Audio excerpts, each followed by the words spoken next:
A couple years ago, I did a video about the top 12 NBA players of all time. It's been a little while now, and some times have changed, and I decided, you know what, let's make the list a little bit more vast, and let's expand on it. In this video, I'm going to name the top 50 NBA players of all time. Now, because I'm looking at 50 players as opposed to 12 like my previous video, I won't be going into as much detail about every selection, otherwise the video would be about 7 hours. But I hope you can still find enough place in your heart to enjoy it anyway. The video begins right after this. Before we deep dive into today's video, I just want to give a shout out to the sponsor of today's video, DraftKings. Basketball fans, it's crunch time. The NBA playoffs are heating up and every game is do or die. With the finals on the horizon, there's never been a better time to get in on the action. Right now, you can play along with DraftKings Pick 6, a fresh and exciting way to experience daily fantasy sports. All new customers who play just $5 will score $50 in bonus picks to keep you locked in all postseason long. Download the DraftKings Pick 6 app now and sign up with code BARRY. Getting started is simple. Just download the DraftKings Pick 6 app and sign up with code BARRY. Pick at least 2 players and choose if they'll have more or less of a stat. Like, will they score 20 or more points or have 3 or more assists? Lock them in and compete against others for a shot at huge cash prizes. Download the DraftKings Pick 6 app now and sign up with code BARRY only on DraftKings Pick 6. The crown is yours. Number 50, Patrick Ewing. Ewing was an insanely highly touted prospect coming out of Georgetown, so much so that people to this day believe that the 1985 draft lottery was rigged in his favor. As I've mentioned before in some previous videos, Ewing obviously went on to have a great career, but not quite as all-time dominant as people might have expected. He still was an 11-time All-Star and a 7-time All-NBA player. He won Rookie of the Year in 1986, but he's always going to be mostly remembered as a bridesmaid to the Jordan Bulls. But he did have his chance in 94 with Jordan playing baseball to get a ring, and he came up short, which is why he ranks this low, quote unquote, is because he was not a great playoff performer. He was a playoff dropper, if you will. Number 49, Dominique Wilkins. Dominique Wilkins scored a lot of points in the NBA, but he also took a lot of shots. He was a high volume scorer who didn't really rebound that much or pass the ball that much or play defense, but he scored a lot, so he got a lot of attention, and that's why he's on here. He averaged nearly 25 points a game for his career. He was a 9-time All-Star and a 7-time All-NBA player. He did win a scoring title in '86 when Michael Jordan was hurt, but much like Ewing and a lot of other of Jordan's competition, he was a playoff dropper. His stats got worse in the playoffs. Quite honestly, he's mostly the 80s and 90s version of Carmelo Anthony, only more athletic. Number 48, Gary Payton. Payton was a slow starter and early on looked like a draft bust after being picked 2nd overall in the 1990 draft. He was never a great shooter, but he was most known for his defense, and he even won the 1996 Defensive Player of the Year, which should have been an automatic invite for him to guard Jordan at the start of the 96 finals, but I guess George Karl had better ideas. He was the best player on some talented but choking-prone Sonics teams who will be remembered in history for losing to the 96 Bulls, but overall, Gary Payton, a 9-time All-Star. He did win a championship in 2006 as a role player on Miami. He was a 9-time All-NBA player, but again, and I keep saying this and the stats support it, he was a guy who got worse in the postseason, which is why he isn't higher. Number 47, Ray Allen. It's kind of become a meme at this point with Ray Allen, where more people seem to remember him towards the end of his career when he joined the Celtics super team in 2008, and his earlier career where he was consistently putting up 22 plus points a game and leading the league in threes doesn't get talked about as much. Allen was a 10-time All-Star and a 2-time All-NBA player. Allen is always going to be most remembered, though, for his three-pointer at the end of Game 6 in the 2013 finals. And although he wasn't a great all-around player, he was known as the greatest three-point shooter of all time before Steph Curry came around, and his statistics on clutch shots are amazing. But it should be taken into account that when he was in his prime, no teams where he was the best player ever really did anything outside of the 2001 Milwaukee Bucks. And that's why, in good conscience, I can't rank him higher. Number 46, Paul Pierce. Pierce was the biggest beneficiary of Kevin Garnett and Ray Allen joining the Celtics in the summer of 2007. Before that, he was on track to have a career like Carmelo Anthony, a big scorer, not great efficiency, on teams that really didn't do anything in the postseason. And that's how you should look at his career. First 9 years, he was consistent all-star All-Star and made a couple All-NBA teams, but his teams never went anywhere outside of a couple seasons in the postseason. And then after the trade, which created the Celtics Big Three, he continued to make All-Star games with worse numbers, but he did get a championship and a Finals MVP out of it. Overall, he was a 10-time All-Star and made 4 All-NBA teams. He was a very good player for a long time, but never dominant. Personally, I never really felt scared to have to play against Paul Pierce's team. Number 45, Clyde Drexler. Much like a lot of players from the 80s and 90s, Clyde Drexler's legacy is almost a footnote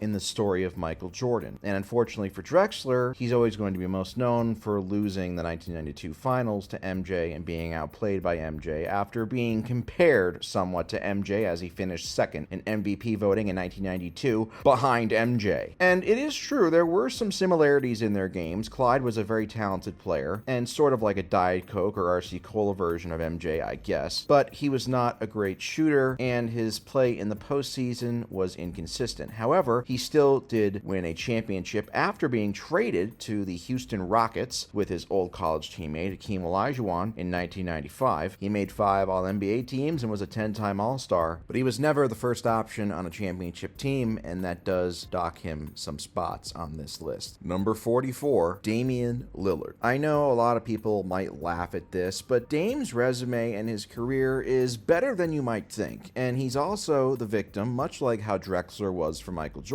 he's the victim of Steph Curry, essentially a poor man's version of Steph, who also got his ass kicked every single time he's played against Steph. For his career, Lillard has been a 9-time All-Star and a 7-time All-NBA player. He won Rookie of the Year in 2013 and averages over 25 points per game in both the regular season and the postseason. He's never won a championship or even been to a finals, and that's where he gets hurt the most on a list like this. His early postseason career really wasn't great, but he had a couple amazing postseason runs later in his career, and his numbers corrected a little bit, but still, I would have to clarify him as a playoff dropper. I would also say that if Stephen Curry never existed, I think a lot of people would think higher of Damian Lillard. Number 43, Anthony Davis. Just the mere mention of Anthony Davis's name causes a lot of emotions and nicknames and jokes about how he's fragile and how he's not durable and this and that. There's also talk that he hasn't quite lived up to the reputation that people thought he was going to be earlier in his career when it looked like he might be a top 15 or 20 all-time player. Now, he isn't that good. He's not like a Giannis level, who he's been compared to in the past, but he still has had one of the best careers in NBA history, and his resume is impressive. A 10-time All-Star, an NBA champion, a 5-time All-NBA player, 5-time All-Defense. He averages over 24 points and 10 rebounds per game in the regular season, and 26 points and 12 rebounds in the postseason. People will dock him a bit because his only championship came in the bubble, but he was fantastic in that postseason run. I feel like had he played in another era where his weaknesses, jump shooting and passing, weren't as emphasized for a big man, he might be even higher on this list, but still one of the greatest players ever. Number 42, Bob McAdoo. Bob McAdoo is probably one of those players that casual fans have heard of, but don't really know a lot about, probably because of the era he played in. He came into the NBA in the early 70s, but he entered the league with a bang. He won the Rookie of the Year award, was second in MVP voting his second season, and finally won MVP in 1975 in a year where he averaged nearly 35 points a game and 14 rebounds per game. He wasn't much of a passer or defender, and his best years didn't last very long as he got traded from the Buffalo Braves, now the LA Clippers, to the Knicks, and then started to get passed around a lot before he landed on a couple championship Lakers teams as a bench player. He was a 5-time All-Star, a 3-time scoring champ, won 2 championships with the Lakers, a 2-time All-NBA player, an MVP, and Rookie of the Year. He just played in an era that nobody really knows or cares about. But I guess if you had to ask, he was a 6'9" guy, skinny, who could spread the floor with his mid-range jumper. I guess you could say he was more like a prehistoric version of Kevin Durant. Number 41, Jason Kidd. Kidd is a somewhat difficult guy to rank because he had a nice all-around game in terms terms of rebounding, assists, and defense, but he was never a great scorer, and he was always really inefficient. I don't know how his game would have translated to today's NBA, although towards the end of his career, he did get better at shooting threes. He's one of the greatest passers of all time and one of the greatest point guards of all time. A 10-time All-Star, he had 5 assist titles, won an NBA championship in 2011, was a 6-time All-NBA player, 9-time All-Defense, and the co-1995 Rookie of the Year. But for as good as he was, it's tough to put a guy who shot 40% as a guard really any higher than this. Also, he's a great husband and an unbelievably reliable driver. Trust me. Number 40, Allen Iverson. Allen Iverson was an 11-time All-Star, 4-time scoring champion, 7-time All-NBA, and he also won MVP in 2001, where he had his famous run to the finals with the 76ers. But here's the deal about Allen Iverson. He was very inefficient, like very inefficient, which isn't to be unexpected considering he was only about 6 feet tall. But the guy took a lot of shots to get a lot of points. And outside of the aforementioned 2001 run to the finals versus the Lakers, his teams never really did anything. He had more of an impact in terms of culturally and was fun to watch, but in terms of actual on-the-court play, while he was immensely talented, and if he had been 6'6" instead of 6 foot, who knows how good he could have been, but guess what? That's reality. He wasn't 6'6". He was basically an inefficient ball hog who didn't really deserve his MVP, and that's why, despite all of his scoring prowess and his accolades, I can't rank him any higher than this. Number 39, Russell Westbrook. Oh, Russ. If you're looking just at raw numbers and you don't take efficiency into account, Russell Westbrook is probably one of the 4 or 5 greatest players of all time and the king of the triple-double, something he took from Oscar Robertson. He essentially made the triple-double irrelevant and Oscar Robertson irrelevant, legacy-wise. Much like Iverson, he has been horrifically inefficient shooting the ball throughout his career and also won an MVP. His numbers in the postseason, in terms of efficiency, are dreadful, and he's never won a championship, and really, in the last 5 or 6 years, he makes his teams actively worse, but the sheer volume and production of his numbers is just too much to ignore to leave him off this list. But it's his amazing inefficiency that is why he isn't ranked any higher, despite having all those triple-doubles and multiple scoring titles and an MVP and 3 assist titles, and you know the deal. Basically, with Russell Westbrook, you know what you're gonna get, for better or worse. Number 38, Steve Nash. Nash was an ultra-efficient, all-offense, no-defense point guard who led some of the greatest offenses ever in Phoenix and in Dallas, which people kind of forget about. Nash will always be most known for winning 2 MVPs that were questionable at best, but there's no doubt that he is an all-time great player. But he is also a player who never made the finals, which does matter when you're talking about all-time rankings like this. It just does, okay? Stop being mad at me. Although he might not be the all-around freak athlete that Russell Westbrook is, I think he's better just because of the difference in efficiency. Who knows, maybe if the NBA hadn't stepped in and suspended his best teammate in 2007, he would have won a ring that year and would be viewed more like Dirk Nowitzki. But you know what they say, if ifs were a fifth, we'd all be drunk. Number 37, George Gervin. When you think about it, Gervin is somewhat like the anti-Dr. J. Let me explain.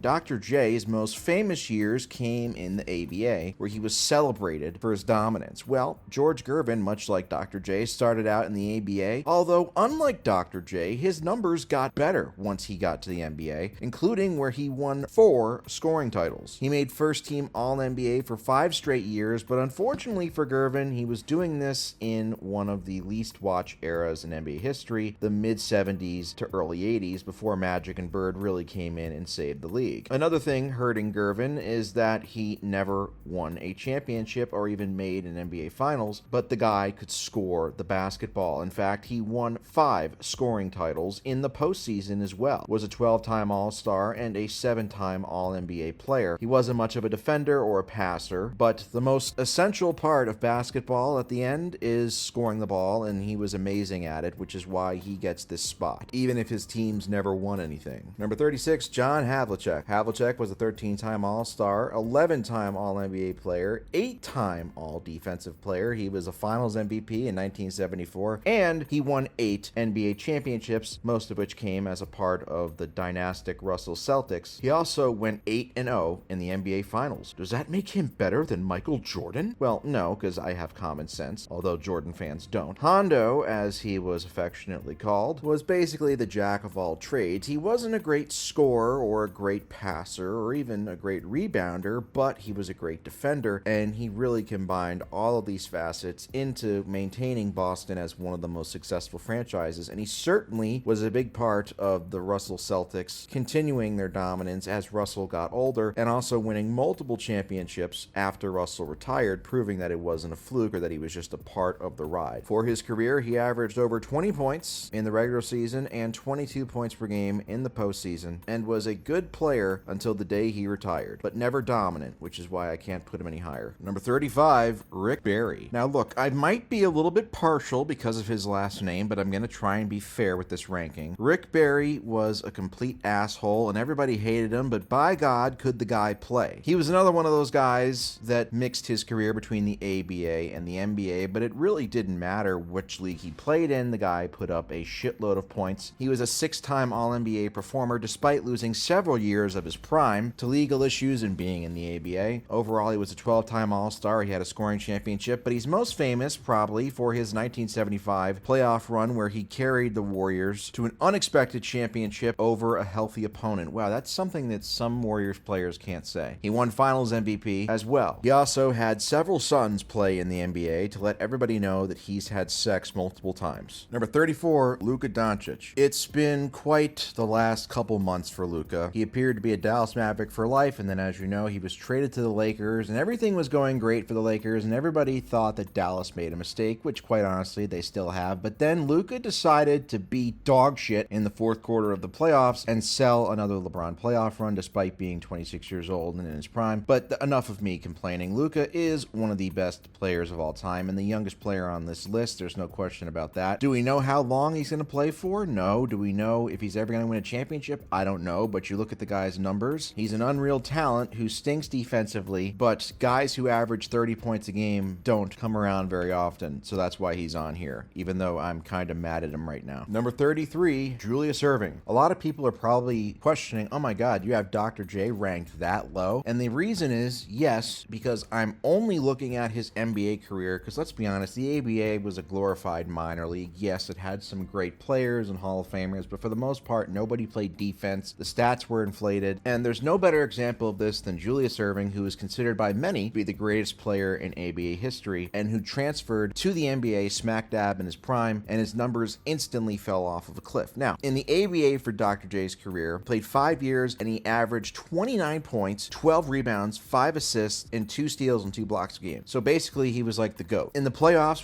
in the ABA, 31 points, 13 rebounds, 5 assists per game. This dude was insane when he was with the ABA. And he was still great with the NBA. He played 11 years in the NBA, but a lot more down to earth. He did win an MVP, which obviously is not easy, but I just can't help but notice the huge discrepancy in averages the moment he got to the NBA. And it took having basically one of the most loaded teams ever for him to get his only NBA title in 1983, where he was a sidekick to Moses Malone. But no matter where he ranks on my list, he can always take solace in the fact that he's one of the very few great NBA players that nobody seems to hate in the social media era, which is a hell of an accomplishment. Number 32, Elgin Baylor. Baylor was the original high flyer of the NBA. He was basically the first person who was capable of jumping. And before he had a serious knee injury in his early 30s, he was putting up insane numbers even with all of the extra possessions for that era. He was first team All-NBA in each of his first 7 seasons and 10 times first team All-NBA overall. He was an 11-time All-Star and the Rookie of the Year, but the one big bugaboo with Elgin is that he never won a championship, running into those dreaded Celtics teams, but it wasn't for a lack of production. As for his postseason career, he averaged over 27 points and 12 rebounds, and to this day, he still holds the single game points record in the NBA Finals with 61. Number 31, Bob Pettit. Now look, there's not a lot of guys from the mid-50s NBA that I think could translate to today's game,